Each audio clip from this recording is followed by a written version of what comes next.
whilst we've got the training for staff to come along to learn about the Ways to Wellbeing Pack, the whole service are also trained in using the pack. So I'd gone into Milton Primary School to do a planning meeting with them, and we were talking about priorities for the year and thinking about what training might be useful for them. And the head teacher, Isabel, had identified that they had quite a few staff that had experienced bereavements and difficult times at home over a period of time.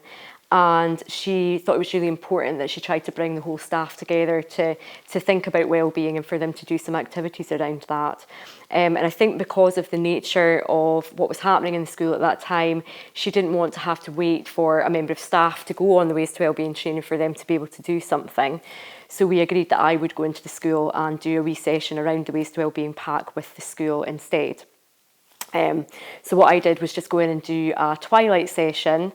and we looked at the Ways to Wellbeing, looked at the wellbeing wheel and went through all of the areas and had a quick conversation about what each of those areas involved. And then they used that activity, so they kind of scaled where they felt they were on each of those areas, and we kind of helped them to identify where they might want to target their own kind of personal interventions to think about how they could improve their own wellbeing.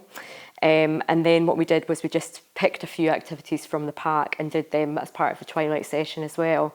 So I started with a little bit of a mindfulness exercise with them.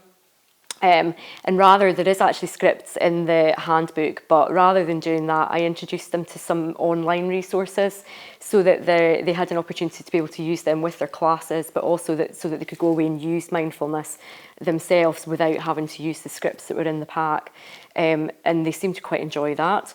We also did a mindfulness exercise with food, which always goes down a treat. People like to eat a bit of chocolate mindfully, and just having a conversation about how you can use mindfulness day to day and how they could build that into their kind of daily routines and things. And then what we also looked at was the character strengths, which is another activity within the pack, to get them thinking about how they work together as a team and what strengths each of them bring as individuals and how they can actually make the most of their team with the different strengths that they've got and the different kind of personalities that they've got within the team.